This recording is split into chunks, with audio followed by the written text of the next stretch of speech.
안녕하십니까 감격교회 성도 여러분. 주일오 성경부 시간에 오신 것을 환영합니다. 우리가 좋은 번연의 철로역정을 함께 읽으며 우리에게 또 주시는 귀한 교훈을 함께 생각해 보고 있습니다. 오늘은 그 6번째 시간이 되겠습니다. 우리가 오늘 함께 볼 이 철로역정의 6번째 장의 제목은 바로 겸손의 골짜기에서 일어난 맹렬한 전투입니다. 지난주 시간을 잠깐 생각해 보면 크리스천은 아름다운 집에 도착하였습니다. 그곳에서 여인들을 만나고 또 놀라운 영적인 경험들을 하게 되었지요. 그리고 특별히 그곳에 있는 무기고에서 하나님의 갑주, 하나님의 갑옷을 무장으로 하게 됩니다. 그리고 이 집을 떠나서 이제 첫 번째 만나게 되는 그 여정이 바로 이 겸손의 골짜기입니다. 지난주 5번째 장 마지막 부분을 보면 이런 대목이 나옵니다. 크리스천이 말했다. 올라오는 것만 힘들 줄 알았는데 내려가는 것도 힘들고 위태롭군요. 분별이 대답했다. 그렇습니다. 이 겸손의 골짜기를 한 발짝도 미끄러지지 않거나 넘어지지 않고 내려간다는 게 보통 어려운 일이 아니지요. 그래서 이렇게 발에다 드리는 겁니다. 라고 말합니다.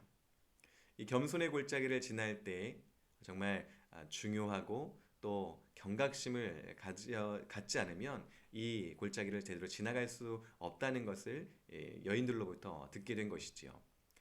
자, 그런데 여기서 크리스천이 이 아름다운 집에서 겸손의 골짜기로 나아갔다는 것에 좀 의미가 있습니다. 왜냐하면 크리스천은 아름다운 집에서 놀라운 경험들을 하게 되었습니다. 어떻게 보면 영적으로 많이 고양되고 또 영적으로 충만한 상태에 이르렀다는 것이 바로 이 아름다운 집에서의 경험이라고 할 수 있습니다. 또 그가 앞으로의 여정 가운데 견딜 수 있고 이겨낼 수 있을 것 같은 이 하나님의 전신 갑주를 또 수여받기도 했습니다. 아주 높이 영적으로 충만해진 상태였지요. 그런데 그런 상태에서 승리의 길로 나아가는 것이 아니라 하나님은 이 크리스천을 겸손의 골짜기로 인도하셨다는 것입니다. 고린도전서 10장 12절에 보면 그런즉 선줄로 생각하는 자는 넘어질까 조심하라 라고 말씀하십니다. 영적으로 충만한 상태, 또 영적으로 놀라운 경험이 있는 상태에서 자칫 우리가 교만할 수 있고 자만하여서 유혹과 시험에 쉽게 넘어갈 수 있는 우리의 연약함을 아시고 하시는 말씀이지요. 크리스천 역시 아름다운 집에서 경험했던 충만함, 또 영적인 그 기쁨의 경험들, 그것으로 자만하고 교만하여서 실족하지 않도록 하나님께서 겸손의 골짜기로 그를 낮추시고 또 그를 시험하시고 그를 온전케 하시기 위해 인도하셨다는 것을 우리는 생각하게 됩니다. 우리 성도에게 겸손은 필수적인 것입니다. 복음이라는 그 귀한 것을 받아들이기 위해 우리를 낮출 때에만 또 그것을 받을 수 있지요. 또 우리의 내적인 평안함을 위하여서도 겸손함이 필요합니다. 또 하나님께서는 특별히 그 은혜를 겸손한 자에게 주시겠다고 말씀하셨는데 그 은혜를 받기 위하여서 우리는 겸손한 자가 되어야 합니다. 성경의 인물들 가운데 이런 충만함에서 머물러 있지 않고 그를 낮추시고 겸손케 하신 일들이 참 많이 있습니다. 바알과 아세라의 선지자들과 싸움에서 승리하였던 엘리야였지만 그를 다시금 두려움과 또 낮추심으로 호렙산으로 인도하신 하나님의 섭리를 우리는 성경을 통해서 보았지요. 또 욥도 어떻습니까? 그가 의인이었지만 그를 이런 시험들 가운데 허용하심으로 그를 낮추셨습니다. 그리하여서 그가 고백하기로 내가 주께 대하여 귀로 듣기만 하였사오나 이제는 눈으로 주를 배움나이다 하고 겸손한 심령을 갖게 만드셨지요. 바울 역시 뛰어난 그러한 바울이 갖고 있었던 자질들과 능력들이 있었지만 그에게 육체의 가시를 주심으로 그를 낮추셔서 겸손한 하나님의 사역자가 되게 만드셨습니다. 이로 보건대 하나님께서는 성도들을 겸손의 골짜기로 인도하셔서 하나님의 은혜와 하나님의 복을 온전히 누릴 수 있도록 낮추시는 그런 섭리들을 우리는 발견하게 됩니다. 크리스천 역시 아름다운 집에서 떠나 바로 이 겸손의 골짜기로 나아가게 되었습니다. 어, 이 겸손의 골짜기에서 크리스천이 경험하게 된 것은 무엇입니까? 그는 아볼론이라고 이름하는 이 마귀를 겸손의 골짜기에서 만나게 됩니다. 하지만 곧 가엾은 크리스천은 겸손의 골짜기에서 어려움에 부딪혔다. 얼마 못 가서 잔혹한 아볼론이란 괴물이 다가오는 것을 보았다. 크리스천은 계속 걸어가서 마침내 아볼론과 마주쳤다. 그 괴물의 모습은 보기만 해도 몸소리 쳐지는 끔찍할 정도였다. 크리스천은 이 겸손의 골짜기에서 아볼론을 만나게 되었습니다. 이 아볼론이란 이름은 요한계시록 9장 11절을 인용한 것이지요. 우리 성도를 대적하고 하나님의 백성들을 위협하고 그 믿음을 잃게 만들려는 마귀를 대표합니다. 아볼론의 외모가 이 철로역정에 나오는데요. 아마도 욥기 41장의 리워야단을 인용한 것 같습니다. 그의 몸에는 물고기 비늘이 있고 용의 날개가 있고 곰의 발이 있고 배에선 화염이 일어나고 있으며 입은 사자와 같다라고 말합니다. 물고기 비늘이라는 것은 그의 교만한 모습을 보여주는 것이고 용의 날개라고 하는 것은 그의 활동성을 보여주죠.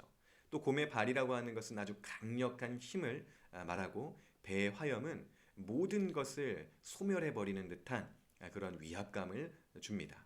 또 입은 사자와 같다라고 말하는데 특별히 베드로전서 5장 8절에는 우는 사자와 같이 삼킬 자를 찾아다니는 이 마귀를 표현했습니다. 마치 그것처럼 그 입은 사자로 모든 것을 삼켜버리고 움켜버릴 듯한 그런 위협을 우리에게 가져다 줍니다.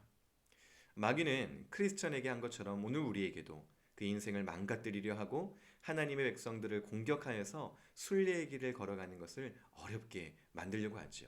첫 번째는 두려움을 주면서 그렇게 합니다. 우리의 믿음을 약화시키려 하고 그런 모습 속에서 확신을 잃고 걱정과 염려가 싹트고 또 그리하면서 기도를 하지 못하고 결국 시험에 빠지고 침체에 빠져버리는 이러한 일을 위하여 아주 두려운 모습으로 두렵고 위협감을 우리에게 주는 것입니다. 하지만 크리스천은 뒤로 물러서지 않았습니다. 그가 입고 있었던 전신갑주를 의지하고 또 뒤로 물러가면 등을 보이게 되므로 불화살에 맞을 것을 걱정하고 그래야 오히려 뒤를 돌아 마귀를 향하여 나아가는 것을 보게 됩니다. 히브리서 10장 38절에서 39절에 보면 이런 말씀이 있지요. 나의 의인은 믿음으로 말미암아 살리라. 또한 뒤로 물러가면 내 마음이 그를 기뻐하지 아니하리라 하셨느니라. 우리는 뒤로 물러가 멸망할 자가 아니요 오직 영혼을 구원함에 이르는 믿음을 가진 자니라고 말씀하셨습니다. 우리 성도는 두렵고 위압감이 주고 또 우리를 놀라게 만드는 그 마귀의 공격 앞에서 뒤로 물러설 수 없습니다. 우리는 담대하게 크리스천과 같이 적을 향해 돌진해야 합니다. 왜냐하면 크리스천에게 있던 그 전신갑주가 오늘 우리에게도 있기 때문입니다. 하나님의 전신갑주를 의지하여 나아갈 때 우리에게 승리가 있을 줄로 믿습니다. 마귀는 이 아볼로는 크리스천을 공격하는데 특별히 5가지 정도의 공격을 하는 것을 보게 됩니다. 그 첫 번째 공격은 바로 크리스천이 멸망의 도시에서 나왔다는 말을 듣고 자신의 부하라고 말하며 그를 자신의 소유로 삼으려고 만듭니다. 하지만 크리스천은 그 공격에 맞서 성도는 더 이상 죄의 종이 아니라는 것을 분명히 합니다. 아볼론에게 대답할 때 죄의 종으로 있는 것은 너무나 힘든 일이고 죄의 삭은 사망이므로 너의 말을 내가 거절한다.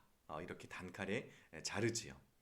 사실 이 죄의 종으로 사는 것은 힘든다는 것과 죄의 삭은 결국 사망이라는 것은 이미 해석자의 집에서 배운 내용이었습니다. 크리스천은 그것을 잘 기억해 놓았다가 이 마귀의 공격에 이 답변으로 사용하는 것이지요. 두 번째 공격은 그에게 거짓 약속을 함으로 공격을 해옵니다. 형편이 좋아지는 대로 너를 후하게 대우해 주마라고 이 거짓 약속을 하지요. 마치 예수님을 유혹했던 사단의 유혹과 같습니다.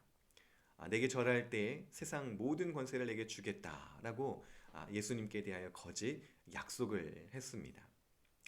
하지만 크리스천은 딱 선을 그어버리죠. 나는 왕을 하나님으로 정하였다. 그런데 어찌 돌아가겠느냐라고 말합니다.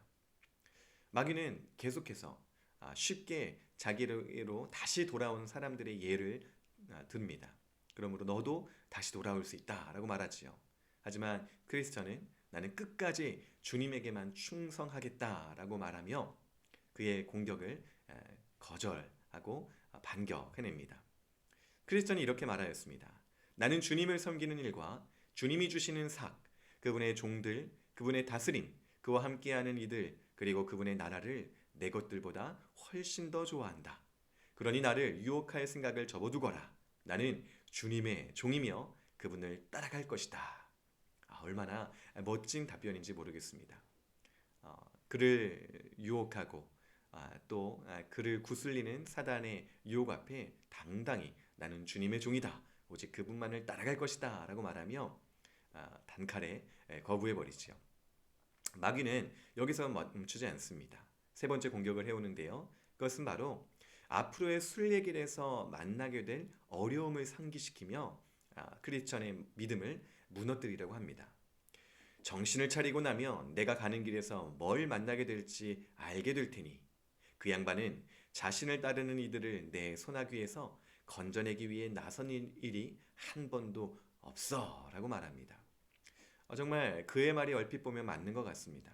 순례의 길은 고되고 힘들고 또 육체적인 질병과 어려움을 만나기도 합니다. 핍박을 당하기도 하지요. 그리고 끝내 순교의 자리에까지 나아가게 됩니다. 얼핏 보면 왜 하나님께서 그 길을 허락하시는가? 왜 막지 않으시는가? 라고 생각할 수 있습니다. 그런데 크리스천의 반격을 보십시오. 크리스천은 반격합니다.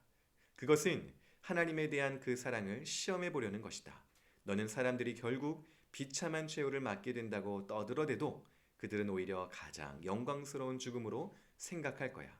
그들은 눈앞의 구원을 기대하지 않거든 이라고 말합니다.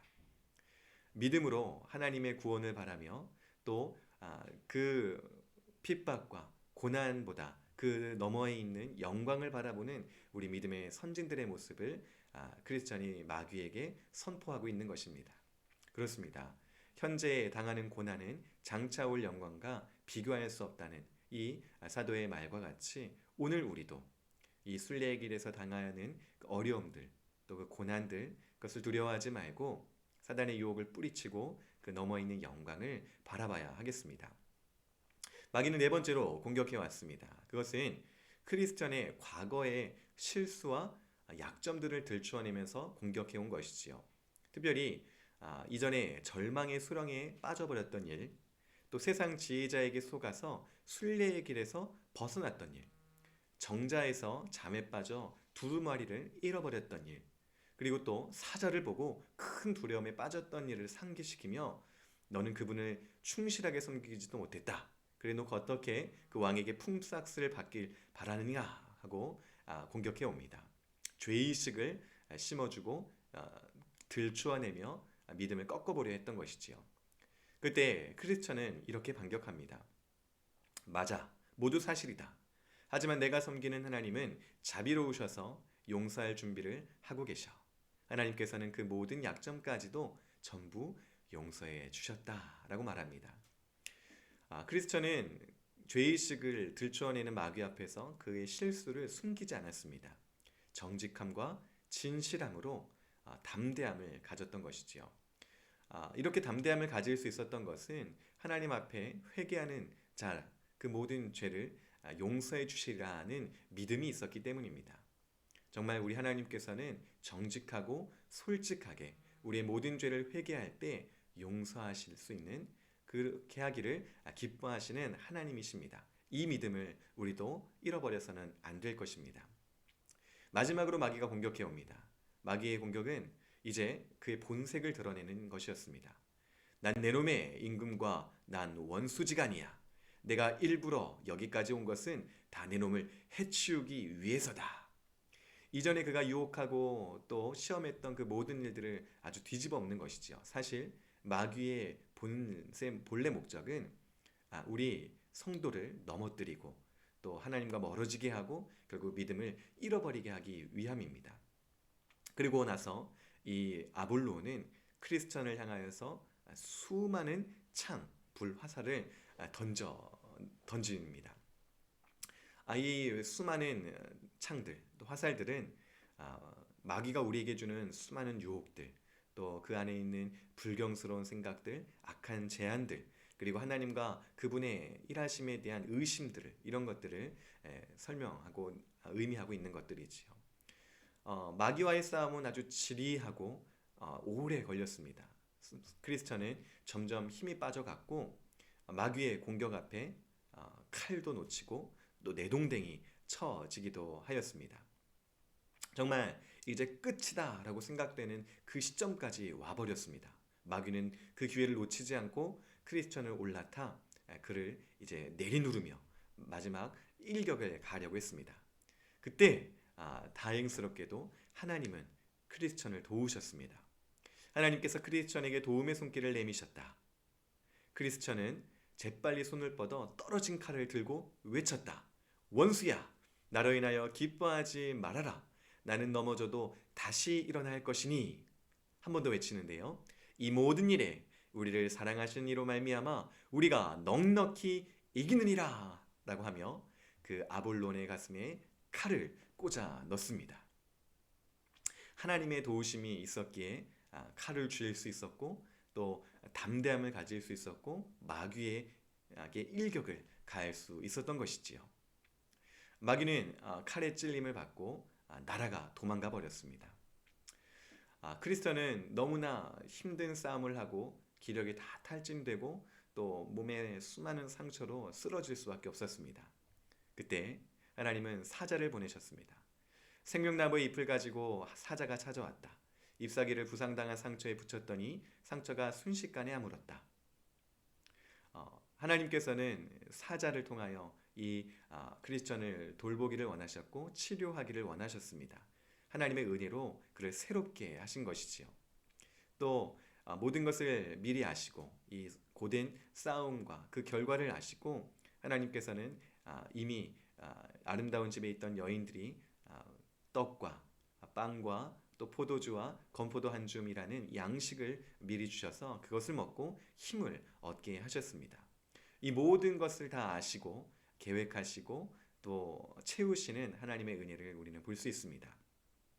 이후에 힘을 얻어 크리스천이 나아갈 때 그 겸손의 골짜기를 끝까지 나아갈 때 아볼론이 돌아와 깐죽거리거나 혹은 다른 원수들과 마주치게 될지 모른다는 생각에 칼을 들고 골짜기를 빠져나갔지만 다행히 더 이상 적들의 습격은 없었다라고 오늘 6번째 장이 마치고 있습니다.